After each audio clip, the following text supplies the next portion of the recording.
On August 16th, 1960, long before man had set foot on the moon, military pilot Joe Kittinger took a solo journey to explore the heavens.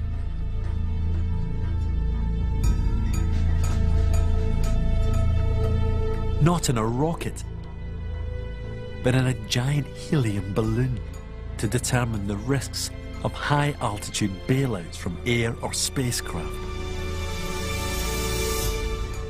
The balloon took Kittinger over 19 miles into the stratosphere.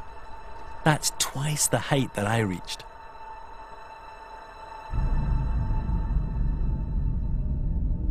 Then Kittinger did something astonishing.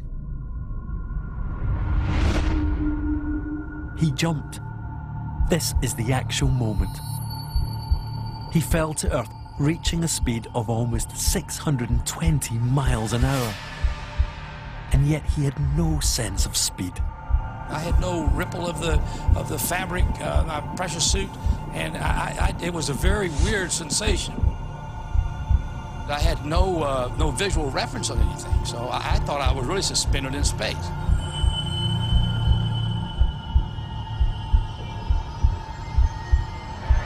Kittinger had fallen at great speed as he plunged towards a troposphere, thick with clouds, floating over a New Mexico desert.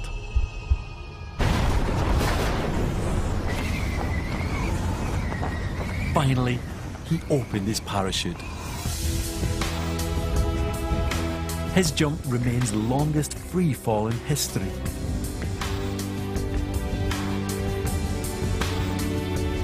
Just 15 minutes after he jumped, Kittinger was back on the ground.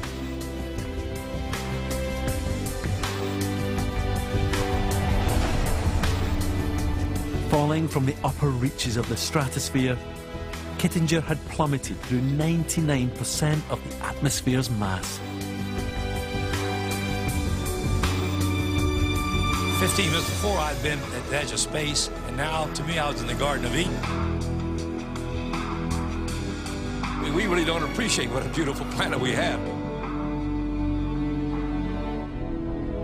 Although Kittinger had jumped from high in the stratosphere, he still didn't reach the furthest edge of our atmosphere.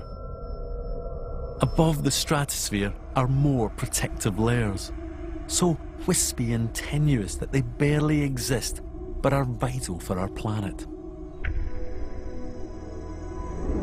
About 30 miles beyond the stratosphere lies the third layer, the mesosphere. It's this layer that helps protect us from meteors. When we see a shooting star, it's actually a meteor burning up high in the atmosphere. The mesosphere is also home to a strange phenomenon called noctilucent clouds. They're thin, wispy clouds that can only be seen in the summer at high latitudes.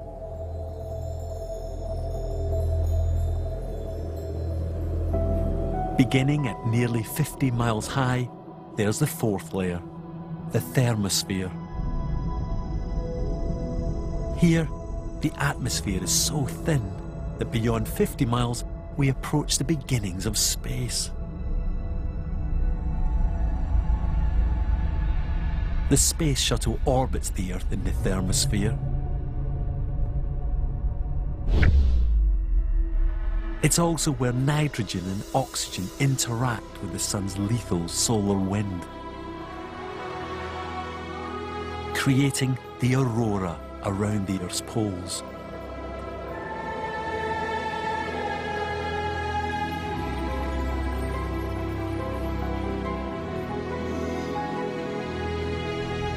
There's another way of looking at the atmosphere.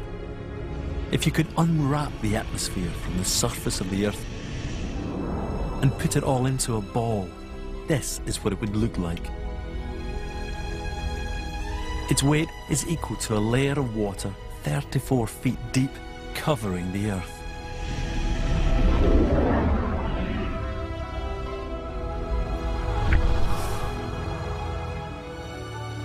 The layer that we spend our lives in, the troposphere, is just a narrow band. It's a finely balanced mixture of different gases essential for life. But it also has a physical presence.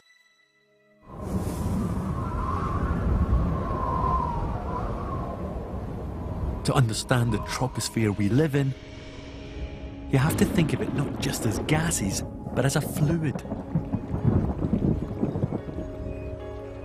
In effect, we live at the bottom of an ocean of air. Just like water, air has turbulence. These clouds are formed as the air creates eddy currents flowing around the tips of mountains.